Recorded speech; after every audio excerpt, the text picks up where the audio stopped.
The following is produced by 5 Star Productions USA, which is solely responsible for its editorial content. 11 guys out there on the field at a time. You're together out there.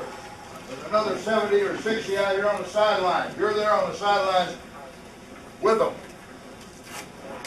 Everybody stay in the game, everybody be with them. Have an enthusiastic sideline. If there's not anybody in the stands, we'll make the noise ourselves.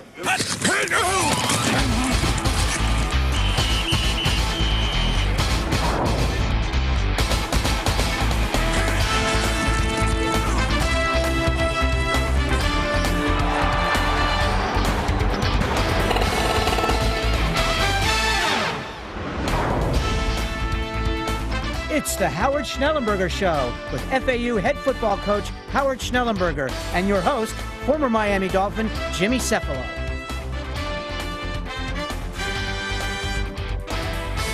Hi, everybody, and welcome to the Howard Schnellenberger Show. I'm Jimmy Cefalo. On a homecoming afternoon, the Florida Atlantic University Owls, with a 3-2 record now, beat Jacksonville 35-12. Coach, an inspiring afternoon for a young football team. Well, it was a wonderful afternoon.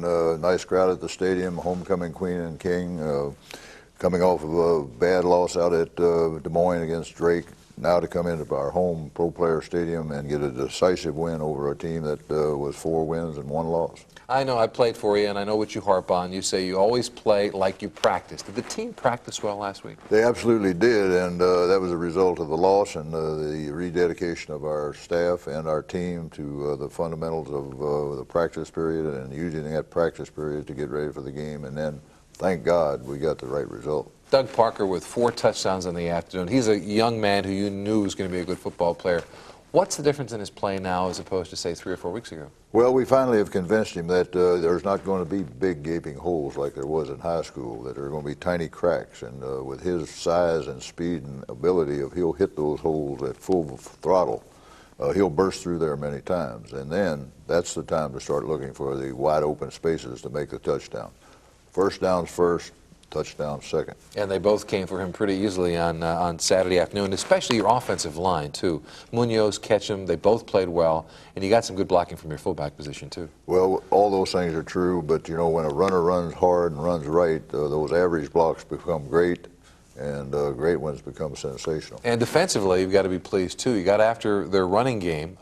Jacksonville's running game was their what they did so very well, and you shut them down. Well, they have dominated teams simply by running the ball hard inside, off tackling, running wide. Alexander was a great running back that had, I think something like a 6-yard average. We shut him down to less than 1 yard. Yeah, you did a nice job on him overall. Is there an area of the game you want to improve on now as you head on towards St. Mary's this week? Well, offensively, we can't make as many errors as we did. We had 6 sacks as a result. 4 of them were quarterback error for not getting us into the right play, the other 2 breakdowns. And certainly the kicking game has to be improved. Yeah, it does. Well, you've got to be proud of it. 3-2 the record now for Florida Atlantic University with a 35-12 win over the Jacksonville Dolphins on Saturday afternoon. Let's take a look at the first half highlights. The first play of the game from scrimmage, 1st and 10 at the 28-yard line, and Doug Parker breaks through a hole on the right side and goes 28 yards. Now, this play set the tone for the entire offensive day. Superb execution by the front line, and Parker shows patience in waiting for the hole to develop. And here's what we mean. Take a look at the slow motion replay. Watch the center, number 63, Chris Munoz, take out his man right at the point of attack. And the fullback, number 11, Justin Thomas, does a nice job as well, blocking for his other running back, his partner in the backfield. And then Kevin Ketchum, the offensive guard, goes downfield and makes a nice block to take out 2 Jacksonville defenders.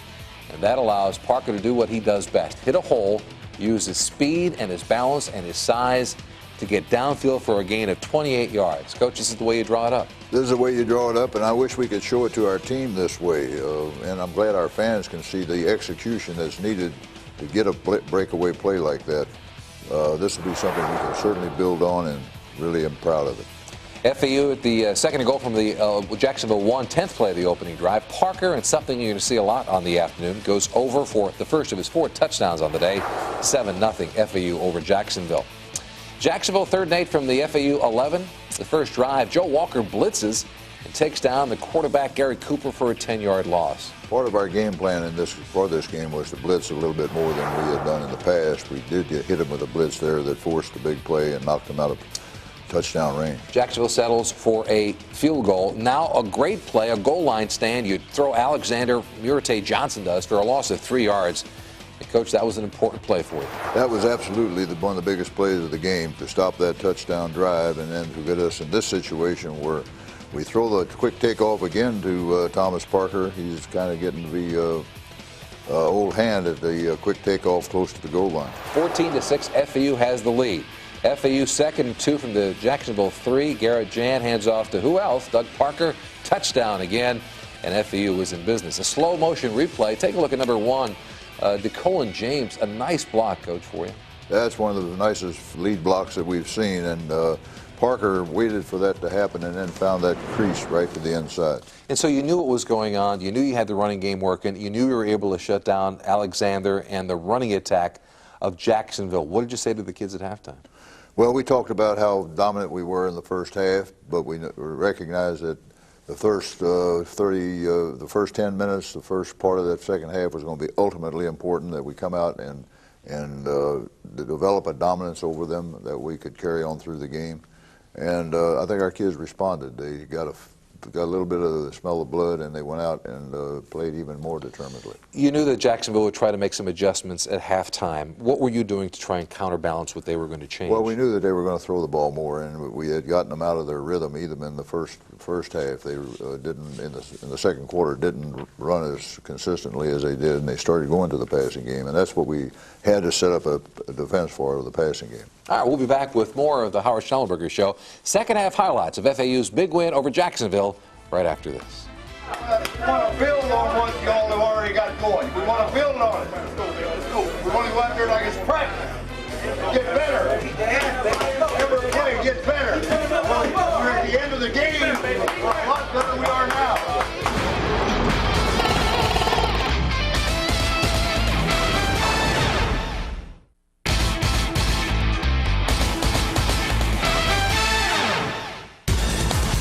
The Howard Schnellenberger Show is brought to you by Applied Card Systems, an industry leader right here in Boca Raton. Fidelity Federal Bank and Trust, here today, here to stay. Boca Raton Community Hospital, we're with you every step.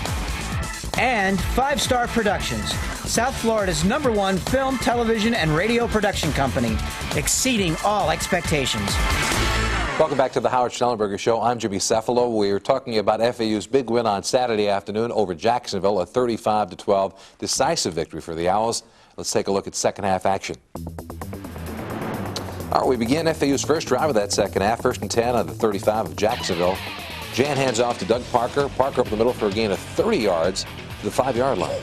Big thing you notice with Doug Parker there, he's not making any moves in the hole. He's getting past the linebackers before he makes his break. 1st and goal from the 5. Again, Parker, this time sweeping to his left and into the end zone for an easy touchdown. Good blocking by Thomas up front. That's been key to this successful running game. 28-6, FAU had the lead over Jacksonville, thanks in large part to Parker and his big afternoon. 1st and 10 on the Jacksonville 22. Gary Cooper pitches out to Brent Alexander, and he's stopped for no gain by Tyrone Higgins and Jordan Roberts. If we'd have known this before the game that we were going to be able to shut Alexander down, I would have slept a lot easier the night before. I bet you would. He only averaged only 2.5 yards a carry. No threat to the FAU defense. Jacksonville 2nd and 3 on the 27. Cooper hands off to Emmett Akins, who's tackled by Urban's Guerriere. Guerriere had a big day, and Hernandez, who's back off of injury, certainly had a big day. Now, this thing was just a total shot coming out of the dark. Munoz has been a solid center during the course of the year, and this time he got away from it. Touchdown for Jacksonville. Russell Cheatham falls on the ball. It was 28-12. FAU with the lead. FAU 4th and goal on the Jacksonville 11, and guess who runs up the middle for an 11-yard touchdown? Number 5, Parker again.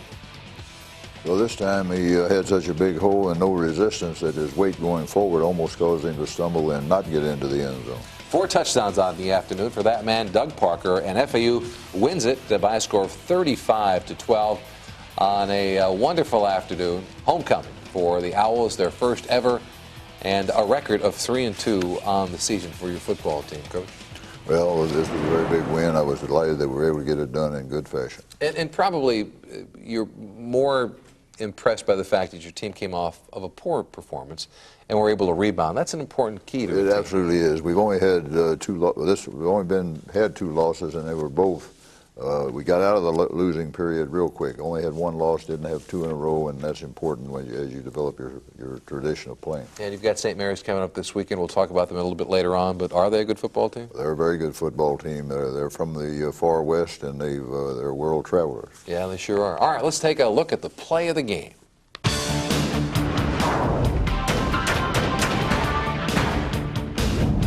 This is actually a series of plays, and it begins with a fumble by FAU.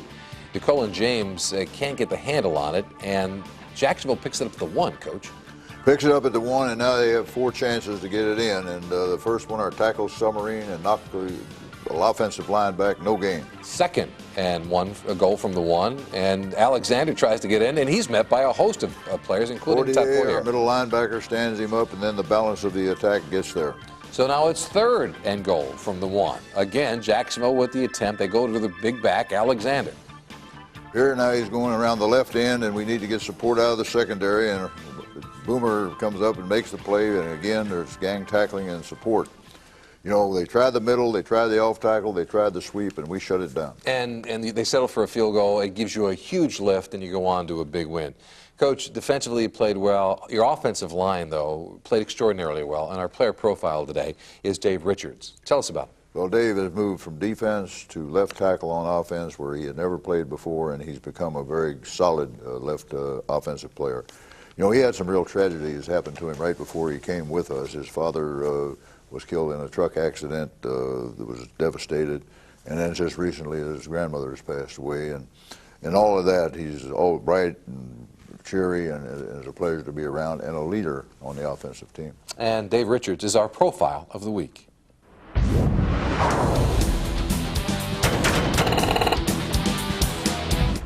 My dad, he loved football, and I love football. Just from watching him, just watching the game of football, I get excited. He did a lot of things for me growing up, and it was hard, you know, losing him the thing. So it'll be a big dedication to him for every game I play out in my career throughout my life. I just dedicate everything to him. I love making contact. I love knocking somebody in the butt. Just hitting him up in the head, you know, making him a little bad in front of his coach and his whole team. Before game, I like to focus on my opponents, just to step in my position, be in the right place. So I'll listen to a little music, some DMX or Tupac, and just try to go out there and play hard. Dave did everything the right way. He was where he was supposed to be when he was supposed to be there. He knew when the weight room was open, and he was always there. I had this little set of weights, they're all rusted up. Me and my cousin, every 2 days, after we work out for about 2 hours, go around the beach. My hobbies include playing basketball, just hanging out with friends, listening to music, just doing things that, you know, teenagers do. I love to eat. Every 5 minutes seems like I'm back in the refrigerator getting something to eat, or I'm out ordering chicken. Just love to eat. Decided to play for FAU because of family and friends. Being able to have a home crowd support me, be right behind me. I think it's a great opportunity to play be the first recruiting class. Just to get that chance to get a couple things on our belts, just learn our techniques and be ready to play next season. What I think I'm going to bring to FAU is my talents, a little bit of my quickness, and mentally it's a toughness, just the confidence to beat the opponent and just go all out. He is a block, a pillar. He's going to be that for FAU. He's going to be a major part of what they do, and they're going to rely on him like I did.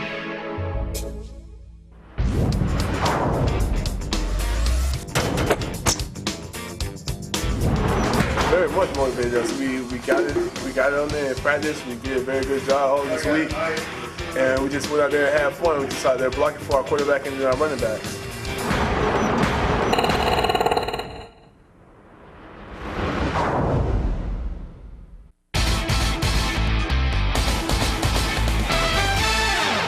Welcome back to the Howard Schnellenberger Show. I'm Jimmy Cefalo. The Owls with a 35-12 win over Jacksonville on Saturday afternoon and now on 3-2 record. How did they do it? Let's take a look inside the numbers.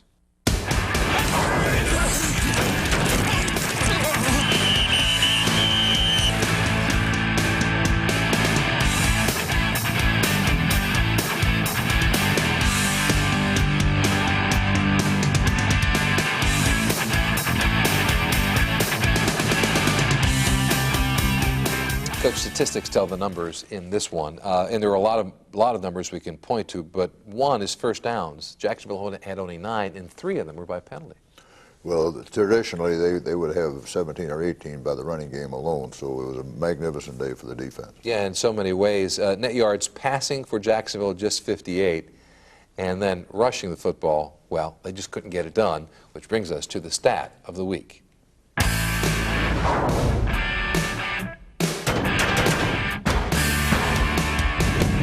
Jacksonville had just 16 net yards rushing, Coach, and from Alexander, who was averaging over 100 yards a game, you've got to be pleased by your defense. I was very pleased with the the technique and the balance of our defense, the gang tackling and the pursuit.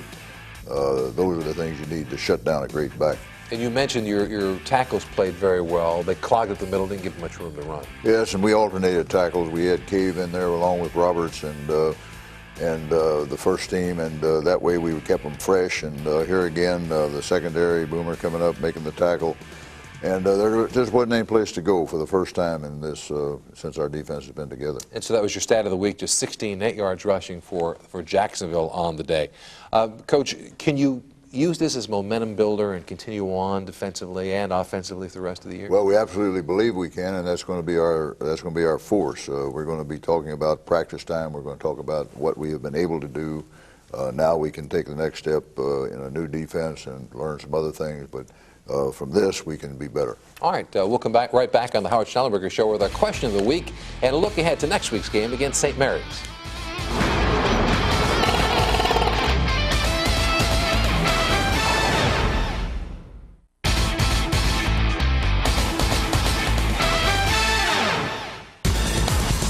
The Howard Schnellenberger Show has been brought to you by Applied Card Systems, an industry leader right here in Boca Raton.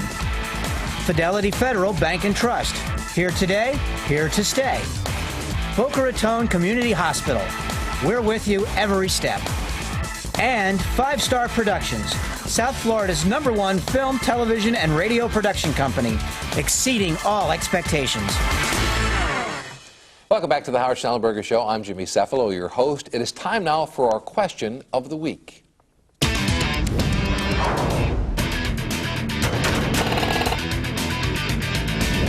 This week's question of the week comes to us from Eugene Jackson, the father of tailback Anthony Jackson, and he asks, Coach, how is your running game progressing so far? I'm sure that Mr. Jackson doesn't have anything else on his mind except how good the running game is. And to be quite frank, it's improved a great deal, and I was very pleased with it in this football game. Leading up to the game, I wasn't that pleased. But one game does not make a season. One game does not make a great running football team, and we have to take that emphasis that we got this week and build on it for the weeks to come. Anthony Jackson needs to step forward now and be an integral part of this running game, just like he has the punt returns and kickoff returns. And there are several parts of a running game. There's the point of attack with the offensive line. There's the fullback blocking for the tailback, or vice versa. There's the running back hitting the hole, and there's the wide receivers helping you downfield. Well, if you want to score touchdowns, it takes 11. If you want to make first downs, you can probably get it done with about 8 out of those 11. But it takes just about everybody to be successful in the running game. And the tough part about it is one mistake at the point of attack or the running back hitting the wrong hole throws the whole play out of whack. Absolutely, and that's the reason why you don't get consistent gains every time. But consistency is a lot better than double stop on two plays and then a long run, as you know. We get 4 yards or better every time. That's consistency. If you've got a question for the coach, it's very easy. Simply log on to www.askcoach@vstar.com. Again, that address, www.askcoach@vstar.com. we'll get your question on the air here on the Howard Schnellenberger Show. All right, let's take a look at next week's opponent, Coach. This coming Saturday, you've got St. Mary's of California. They're making a long trip across country to meet FAU. Well, they've taken an approach that they want to be a national team. They want to be, they're independent, and they want to have a lot of exposure over here in the eastern part of the United States. So we're delighted that they're coming down here. They feature the wishbone, and they are very, very good at the option attack. And obviously, with the exception of Bethune-Cookman, we haven't had a lot of work against the option attack. Imperative that we have a great week's practice for that. Now, it takes you out of your defense sometimes. You've got to approach a completely different attack than what you're used to. Well, a normal attack, you either determine run or pass first. Once you determine it's a run, you determine where it's the ball, the point of attack is, and then you play hard at the point of attack, and everybody flows to the point of attack in pursuit, traditional. The option game was invented by a basketball coach where you have 2-on-1 or 2-on-3 fast breaks. And that gets you into position and assignment football. One guy has to take the fullback, one guy has to take the quarterback, one guy has to take the pitchman. And you got to do it from different sets, so different people are doing that, so they don't know who's taking who every time. Leave it to a basketball coach to mess things up. You had a great homecoming afternoon on Saturday. You're building tradition at FAU, not just with the football players, but with the community at large. What's your overall thought about what happened on Saturday? Well, I'm certainly pleased that the first homecoming game was a win. I'm very pleased that the Midnight Madness on Friday night in conjunction with our football game on Saturday was the high point of the on-campus ceremonies, and that it came off really, really well. And Dr. Cantney's, the president of the university, came in to congratulate you personally after the game. And our team was very appreciative that he came in, and he made a nice presentation and a nice congratulatory message. Well, Coach, we'll see you again next week. Congratulations. We'll be back with you next week on the Howard Schnellenberger Show. I'm Jimmy Cefalo. So long, everybody. Coach Schnellenberger's attire is provided by Moss & Hoffman, located at 400 East Palmetto Park Road in Boca Raton.